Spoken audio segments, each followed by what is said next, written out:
บัดนี้เป็นครั้งที่58ตรงกับวันที่6มกราคม2568ข้าพเจ้านายธนนท์ รัตน์ พร อุดมบุญนาค ขอเปล่งวาจาสาธยายพุทธมนต์ถวายเป็นพุทธบูชา ธรรมบูชา สังฆบูชา และเป็นอาจาริยบูชาแด่องค์พระควันปฏิเถระเจ้า องค์หลวงปู่สำเร็จรุ่นหลวงปู่บุญเดือหลวงปู่ศรีลาตลอดทั้งครูบาอาจารย์ผู้เป็นเจ้าของวิชาจินดามณี ขอเทพเทวดาเจ้าทั้งหลายโปรดจงมาอนุโมทนาในการสวดสาธยายของข้าพเจ้านี้ขออนุภาพคุณพระรัตนตรัยครูบาอาจารย์และเทพเทวดาทั้งหลายโปรดจงบันดาลให้จิตของข้าพเจ้าเป็นสมาธิอันควรแก่การสวดสาธยายมนต์ต่อไป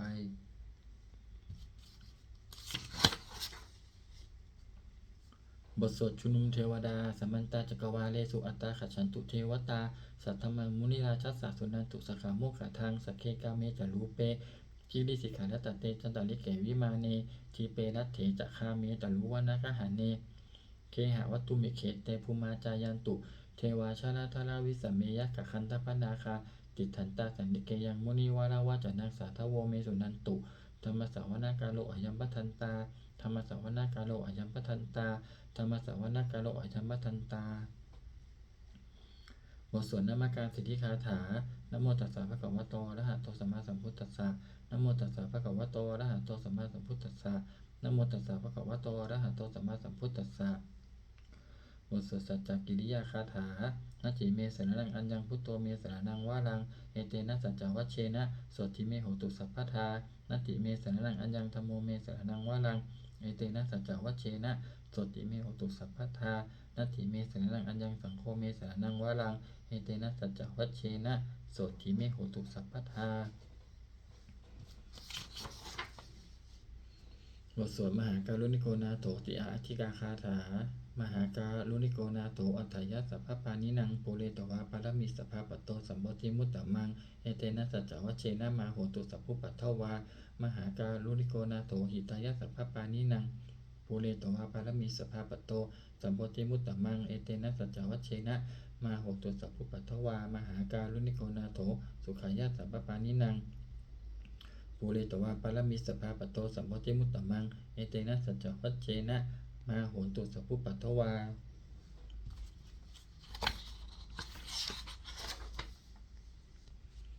บทสวดมหาสมัยสูตรเอวันเมสุตังเอกังสามยังภควาสักเกสุวิหารติกัปปิลาวตุสมิงมหาวเนมหาตาภิกขุสังเคนะสัตติงปัจจมัตเตหิภิกขุสัตเตหิตเบหิวะอรหันเตหิทัสสะหิจะโลกธาตุหิเทวตาเยปุเยนะสันนิปติตาโหนติภคววันตังทัสสนายะภิกขุสังคัญจะอัตโขจตุนังเสดาวาสากายิกานังเทวานังเอตตะโหสิอายังโกภควาสักเกสุวิหารติกัปปิลาวตุสมิงมหาวเนมหาตาภิกขุสังเคนะสัตติงปัจจมัตเตหิภิกขุสัตเตหิสเปเหวะอรหันเตหิทัสสะหิจารุกธาตุหิเทวตาเยปุเยนะตันนิปติตาโหติภคววันตังทัสสนายะภิกขุสังคัญจะยานุนะมะยาปิเยนะภควาเตนุปะสังกัมเมยามะอุปสังกัมมิตวาภควโตสันติเกปเกกะคาถาภาสยามาติอัตโขตาเทวตาสยะถาปินามะพะละวาปุริโสสัมมันชิตังวาพาหังภาษาเลยยะภาษานิตังวาพาหังสัมมิเชยะเอวะเมวะสุทาวาเสสุเทเวสุอันตรหิตาภควโตปุระโตปะโตระหังสุอัตโขตาเทวตาภควตังอภิวาเทตวาเอกมันตังอัตถังสุเอกมันตังทิตาโขเอกาเทวตาภควโตสันติเกอิมังคาตังอภาสิมหาสัมมโยปวนาสมิงเทวกายาสมาคตาอคัตตมะอิมังธรรมสัมมยังทักกิตาเยวะอปาราชิตสังคันติอัตโขอปาราเทวตาภควโตสันติเกอิมังคาตังอภาสิตัตตภิกขโวสัมมาตหังสุจิตังอัตโนอุชุกัมมะกังสุสารทีวะเนตานิกหิตวะอินทริยานิและขันติปันติตาติ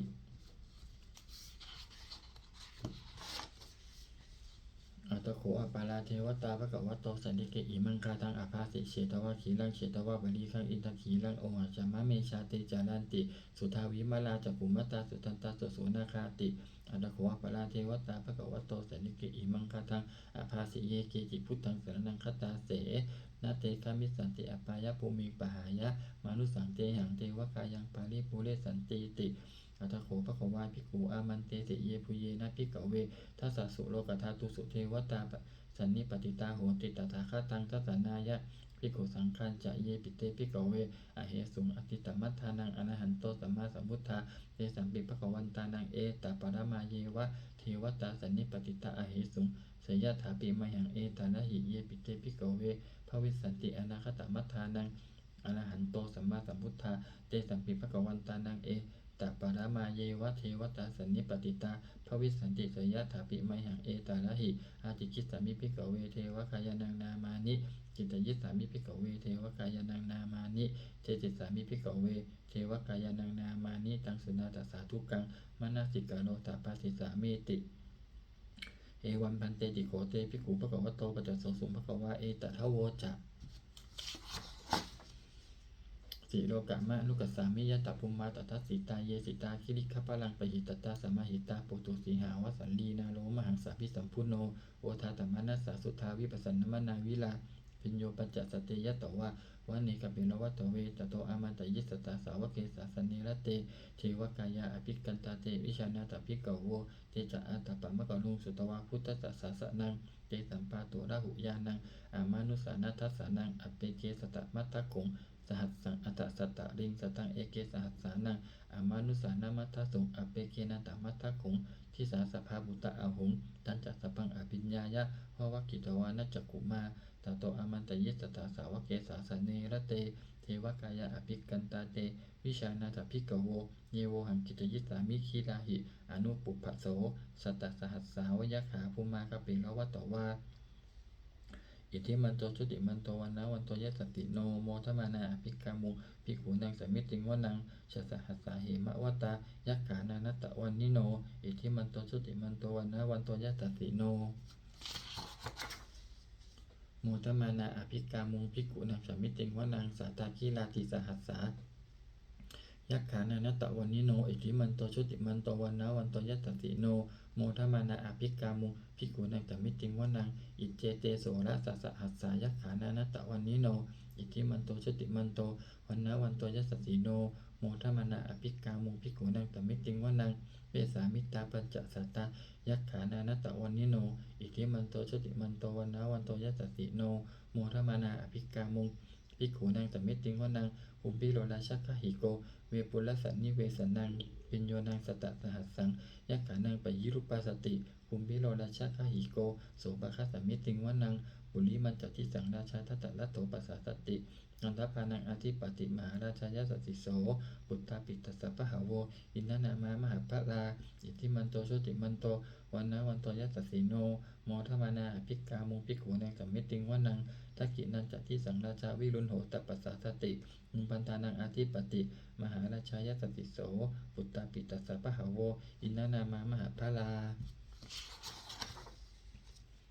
อิทธิมันโตชุติมันโตวันนะวันโตยัสสติโนโมทมานาอภิกามุภิกขุนังสมิติงวนังปัจฉิมันจัติสังราชาวิรูปโขปัสสสตินาคานังอธิปติมหาราชายสสิโสปุตตาปิตัสสะปะหะโวอินทนามามหาภลาอิทธิมันโตชุติมันโตวันนะวันโตยัสสติโนโมทมานาอภิกามุภิกขุนังสมิติงวนังอุตตรัญจติสังราชาโกเวโรตปัสสสติยักขานังอธิปติมหาราชายสติโส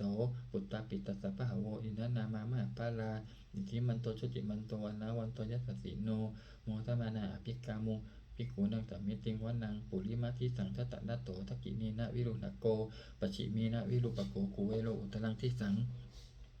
จัตตารุเตมหาราชาสัมมันตาจตุโรทิสาตัตตละมานะอัตถังสุวันเนกาปิโลวัตตเวเจสังมายาวิโนตาสาอาคูวัญจนิกาสถามายากุเตนทุเวเตนทุวิภูจะวิภูโตสหะจันทโนกามะเสโสจะกินนุคันทุนิคันทุจะปะนาโทโอปะมัญโยจะเทวสุโตจะมัตตลิจิตเสโนจะคันตโพนาโนราชาชโนสัพโพอาคูปัญจสิโขเจวัติมะโลสุริยวัจสาเอเตจันเยจาราชาโนคันตปาสหาราชุพิโมทมานาอภิกามุภิกขุนังสมิติงวนังอัฏฐาคูนาปัสสานาคาเวสาราสหัตตชกากัมปะละสัตตนะอาคูปายาคาสหยติภิยามุนาตตะละถาจะอาคูนาคายสัสสีโนเอราวันโนมหานาโคโสภคะสมิติงวนังเยนาคะราเชสหัสสาหารันติทิพาทิชาปกิวิสุทธจักขูเวหายสาเตวนามัชฌปัตตาจิตตาสุปันนาอิติเตสนามังอาภายันตทานาคราชานามาสิสุปันนโตเขมะมะกาสิพุทโธสันหาหิวาจาหิอุปวะยันตานาคาสุปันนาสนนามะกังสุพุทธังชิตาวชิรหัตถีนะสมุตังอสุราสิตา ภาตโลวาสวัสเสติอิทิมันโตยัสสสิโนคาระกัญชามหาพิสมาอสุราธานเวกัสสาวิปัจจิติสุจิติจะปหาราโทนมุจีสหะสตัญจักพลิปุตตานังสัพเพวิโรจนามกาสันนหิตวาพลิงเสนังลาหูพัทธามุปาขมุงสมโยธานิพัตันเตภิกขุนังสัมมิติงวนังอาโปจะเทวาปฐวีจะเตโชวโยตถาคามุงวรุณาวรุณาเทวาสมโมจะยัสสะสหะเมตตากรุณากายิกาอาภูเทวายัสสสิโนทัสเสเตสัตถากายาสเพนันตะวันิโนอิทิมันโตชุติมันโตวันนะวันโตยัสสสิโนโมทมานาอภิกามุงภิกขุนังสัมมิติงวนังเมทูจะเทวาสหาดีจะอาสมาจะทุเอยะมาจันทักสุปนิสาเทวาจันทมาคูปุลกิตาสุริยัสสุปนิสาเทวาสุริยะมาคูปุลกิตาอาคาตานิปุลกิตาวาอาคูมันทวะละหากาวาสุนังวาสโวเสโถสโกภะคะปุรินทโททัสเสเตสัตถากายาสเปนันตะวันนิโนอิทิมันโตชุติมันโตวันนะวันโตยัสสสิโนโมทมานาอภิกามุงภิกขุนังสัมมิติงวนังอัฏฐาคูสาภูเทวาชละมัคคิสิกขาลิวะอริตกาจะโลชาจะอุมาปุปะนิปาสิโนวรุณาสหธรรมาจะอจุตาจะอเนชกาสุริยะวิจิระอาคูวาสวเนสิโนทัสเสเตสัตถากายาสเปนันตะวันนิโนอิทิมันโตชุติมันโตวันนะวันโตยัสสสิโนโมทมานาอภิกามุงภิกขุนังสัมมิติงวนังสัมมานามหาสัมมานามนุสามานุสุตตมาจิตตาปตุสิกาอาคูมโนปตุสิกาอัฏฐาคูหารโยเทวาเยจะโลหิตวาสิโนปะระคามหาปะระคาอาคูเทวายัสสสิโนทัสเสเตสัตถากายาสเปนันตะวันนิโนอิทิมันโตชุติมันโตวันนะวันโตยัสสสิโนโมทมานาอภิกามุงภิกขุนังสัมมิติงวนังสุกากรุมหาอรุณาอาคูเวคานัสสะหะโอทาตะไคหังปาโมขาอาคูเทวาวิจักขนาสัทธามัตตาหาราคชามิสกาติยัสสสิโนทันยังอาคาบชุนโนโยทิสาอภิวัสติทัสเสเตสัตถากายาสเพนันตะวันนิโนอิทิมันโตชุติมันโตวันนะวันโตยัสสสิโนโมทมานาอภิกามุงภิกขุนังสัมมิติงวนังเขมิยาสุติตายามากัตกาจยัสสสิโนสัมมิตการามัสสิทาโชตินามาจะอาสวานิมานารติโนอาคูอัตถาคูปะระนิมิตาทัสเสเตสัตถากายาสเพนันตะวันนิโนอิทิมันโตชุติมันโตวันนะวันโตยัสสสิโนโมทมานาอภิกามุงภิกขุนังสัมมิติงวนังสัทเถเตเทวานิกายาสเพนันตะวันนิโนนามันวะเยนะอาคายฉุนเยจันเยสติสาสหะปวุตตชาติมัคคีลังโอกาตินนามานาสวังตะเขโมคตลังนาคันจนังวะอสิตาติตังสุภมาปรมัตโตจะพุตตะอิทิมัตโตสหะสันนังกุมาโลติโสจะโสภคะสมิติงวนังสหัสสะพามะโลกานังมหาพมาพิติทติอุปปันโนสุติมันโตพิสมากายโยยัสสติโสทัสเสถะอิสระอาคูปัจเจกวัสสวัตติโนเตสัญจะมัจจโตอาคาหาริโตปริวาริโตเตจะสัพเพอภิกันเตสินเตเทเวสพัมมะเกมาราเสนาอภิกามิกปัสสากันหัสมันทิยังเอตะขณตะปันตตะราเคนะปันธมัตตุโวสมันตาปริวาเรถามาวมุจจิตะโกตินังอิติตตะมหาเสโนขณเสนังอเปสยิปานินาตระมหัจจะสารังกตวานะเพระวังยะธาปวุสโกเมโกทะเนยันโตสวิจุโกตัทาโสปัจจุทาวัติสังกุโตอัสยังวัเสตันจัสสะพังอภิญญายะวะวะกิตวานะจักขุมาตโตอามันตยิสถาสาวเกสาสเนระเตมาราเสนาอภิกันตาเตวิชานาตภิกขโวเจจะอัตตปะมะกะลุงสุตวาพุทธตัสสะสะนังวิตราเคหิปกามุงเนสังโลมาปิอิฉายุงสัพเพวิหิตสังคามาพยาติตายัสสสิโนโมตันติสหภูเตหิสาวกาเตชะเนสุตาติบทสวดจุลชัยปกรณ์นะโมเมพุทธเตชะสารัตนะจยธรรมิกาเตชะปสิทธิปสีเทวานารายะปะระเมสุราสิทธิพระมาจะอินทาจะจตุโลกคัมภีรขากาสมุทธาภูตุงกังคาจะสัพพมะชัยปสิทธิพวันตุเตชัยทลนีอุตตินาทีชัยข้าคนละตนละนิสายนิไรสายเสนาเมรุราชพลนรชีชัยคัมภีรสงปีนาคีตนาคีปีศาจภูตกาลีชัยตุนิมิตาโลคีชัยสิงคีสุทธานมุขชาชัยวรุณมุขสาตราชัยจัมปาทินาคะขุลคันตกะ ชัยยะชัยยะคัจฉคนนัตุลงสุกระผู้ทรงสีหะพยัคฆทีปาชัยยะชัยยะวรุณมุขยาตาชิตะเสนานีปุณสุทธินรดีชัยยะชัยยะสุขาชีวีชัยยะชัยยะธรณีตะเลตตาสุชัยยาชัยยะชัยยะธรณีสารติงสัทธาชัยยะชัยยะมังคลัลลัญญาภวเคชัยยะชัยยะวรุณยักเขชัยยะชัยยะรักขเสสุระพุชเตชาชัยยะชัยยะพัมเมทัคคนาชัยยะชัยยะราชาธิราชสัจชัยชัยยะชัยยะปัตวิงสัพพังชัยยะชัยยะอรหันตาปัจเจกพุทธสาวังชัยยะชัยยะมเหสุโลหาลินเทวาชัยยะชัยยะพัมมาสุรโขชัยยะชัยยะนาโควิรุณหโกวิรูปโขจันทิมาลวิอินโทจะเวนัตโยจะกุเวโรวรุโนปิจะอคิวายโยจะปัจจุนโหกุมาโลทัตตะรัตตะโกอัฏฐารัสสะมหาเทวาเสถิตาปัสสะอาทโยอิสิโนสาวกาสภาชัยยะรามโมภวันตุเตชัยยะธรรมโมจะสังโฆจะทัสสะปาโลจะชัยยะกังเอเตนะชัยยะเตเชนะชัยยะโสติภวันตุเตเอเตนะพุทธเตเชนะโหตุเตชัยยะมังคลังชัยโยปิพุทธสัสสิริมัตโตอะยังมาลัสสะจะปาปิมัตโตปาราชโยอุโคสยัมโพธิมันเทปโมทิตาชัยยะตถาพัมมคณามเหสิโนชัยโยปิพุทธสัสสิริมัตโตอะยังมาลัสสะจะปาปิมัตโตปาราชโยอุโคสยัมโพธิมันเทปโมทิตาชัยยะตถาอินทคณามเหสิโนชัยโยปิพุทธสัสสิริมัตโตอะยังมาลัสสะจะปาปิมัตโตปาราชโยอุโคสยัมโพธิมันเทปโมทิตาชัยยะตถาเทวคณามเหสิโนชัยโยปิพุทธสัสสิริมัตโตอะยังมาลัสสะจะปาปิมัตโตปาราชโย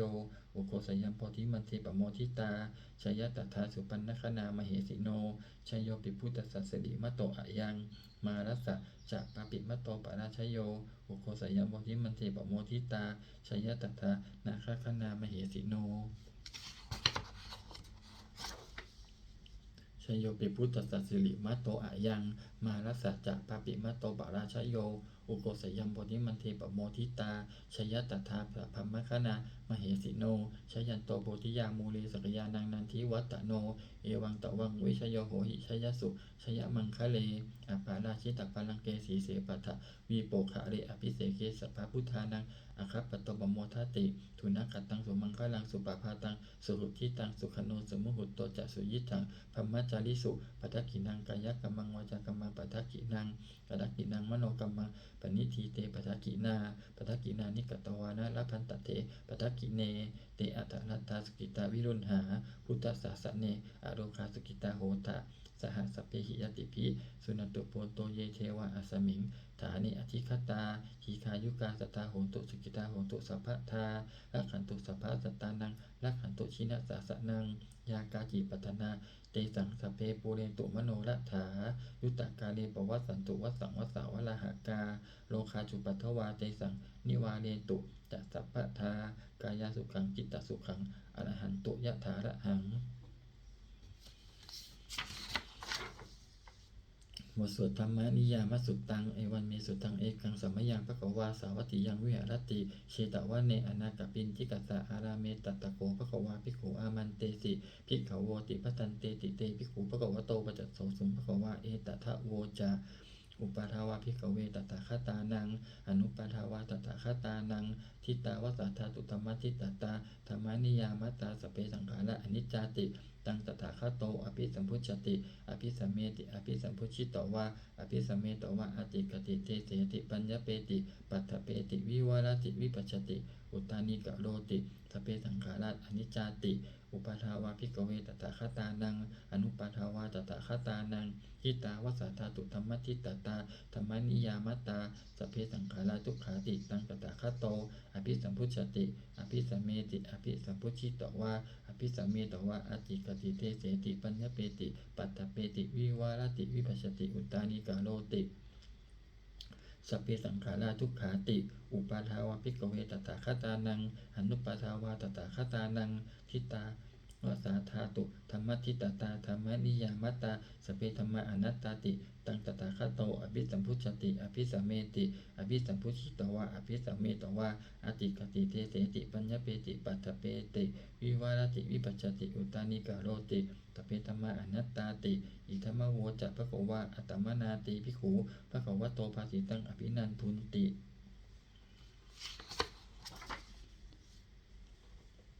บทสวดพระเตกนัตตคาถา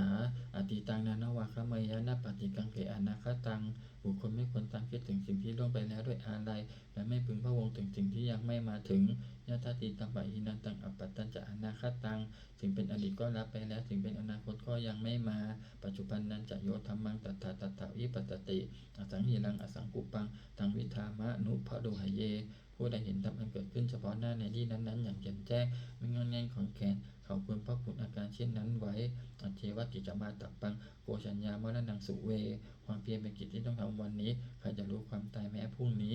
นะหิโนสังคารันเตนะมหาเสนีนะมัจจุนาเพราะการปฏิพินต่อมัจจุราชซึ่งมีเสนามากย่อมไม่มีสำหรับเราเอวังวิหาริมาตาปิงอโหรตมัตตันทิตังตังเวพเตกรัตโตติสันโตอาจิกติมุนีผู้สงบย่อมกล่าวเรียกผู้มีความเพียรอยู่เช่นนั้นไม่เกียจคร้านทั้งกลางวันกลางคืนว่าผู้เป็นอยู่แม้เพียงราตรีเดียวก็น่าชม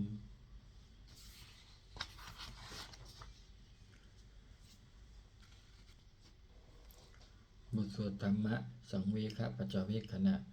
สเปสังขารอนิจจาสังขารคือร่างกายจิตใจและรูปธรรมนามธรรมทั้งหมดทั้งสิ้นมันไม่เที่ยงเกิดขึ้นแล้วดับไปมีแล้วหายไปสเปสังขาราทุกขาสังขารคือร่างกายจิตใจและรูปธรรมนามธรรมทั้งหมดทั้งสิ้นมันเป็นทุกข์ทนยากเพราะเกิดขึ้นแล้วแก่เจ็บตายไปสเปธรรมะอนัตตาสิ่งทั้งหลายทั้งปวงทั้งที่เป็นสังขารและไม่ใช่สังขารทั้งหมดทั้งสิ้นไม่ใช่ตัวไม่ใช่ตนไม่ควรถือว่าเราว่าของเราว่าตัวว่าตนของเราทุวังชีวิตตังชีวิตเป็นของไม่ยั่งยืนทุวังมรณังความตายเป็นของยั่งยืนวสังมยามริตตัพังอันเราจะพึงตายเป็นแท้มรณะปาริโยสานังมีชีวิตตังชีวิตของเรามีความตายเป็นที่สุดรอดชีวิตตังมีอนิยตังชีวิตของเราเป็นของไม่เที่ยงมรณังเมนิยตัง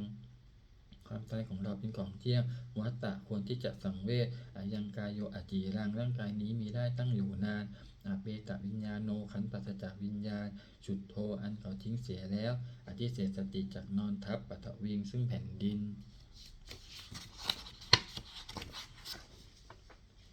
กาลิงฆาลังอีวะดับประดุจดังว่าท่อนไม้และท่อนฟืนนี้ละต่างหาประโยชน์มิได้อนิจจาวัฏสังขาราสังขารทั้งหลายไม่เที่ยงหนอ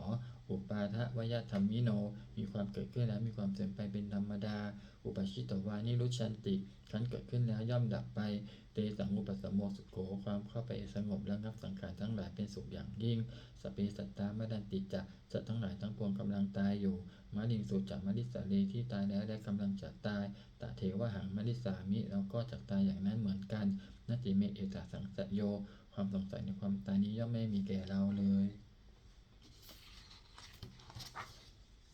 บทสวดเมตตายังกินจิกุศลังกัมมังสัพเพหิพระเตหิกตังบุญยังโนอนุโมทันตุสุนันตุโพนโตเยเทวะอสมิงฐานิอธิกตาทีคายุกาสัทธาโหตุสกิตาโหตุทุกขาปมุญจันตุมาตาปิตาสกิตาโหตุทุกขาปมุญจันตุสัพเพยติกาสกิตาโหตุทุกขาปมุญจันตุสัพเพอายติกาสกิตาโหตุทุกขาปมุญจันตุสัพเพปิสาสัพเพยะขาสัพเพเปตาสกิตาโหตุทุกขาปมุญจันตุสัพเพอาจาริยุปชายาสกิตาโหตุทุกขาปมุญจันตุสัพเพนกตาสกิตาโหตุทุกขาปมุญจันตุ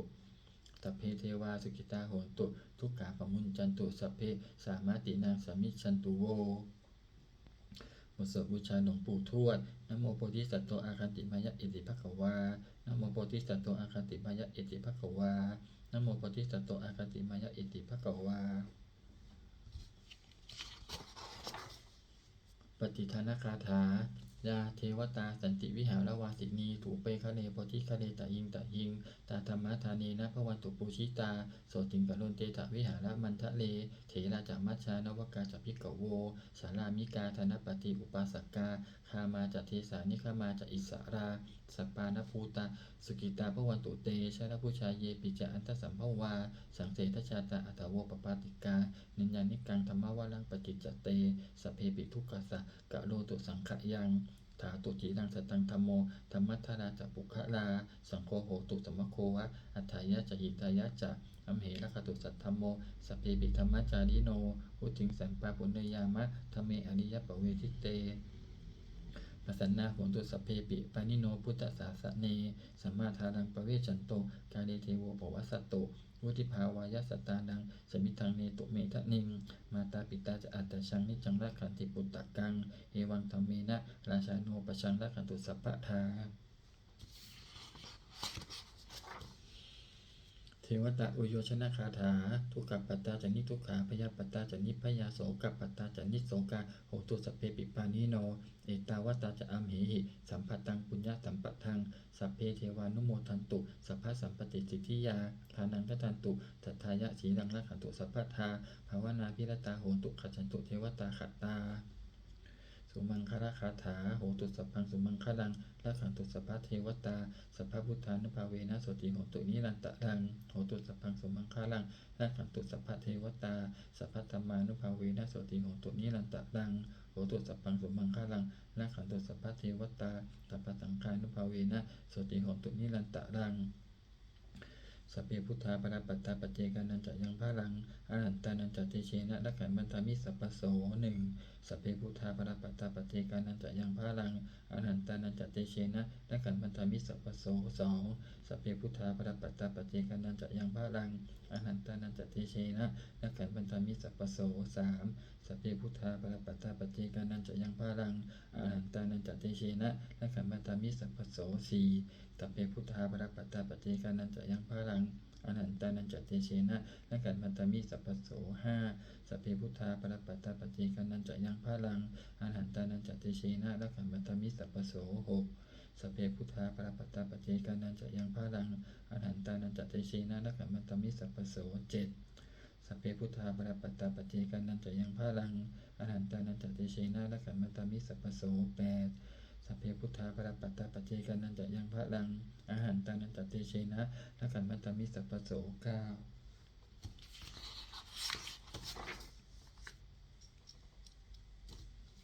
ขออานิสงส์แห่งบุญกุศลนี้จงเป็นสัพพะสิริมงคลแก่ข้าพเจ้าให้แคล้วคลาดปลอดภัยจากทุกโศกโรคภัยอันตรายทั้งปวงให้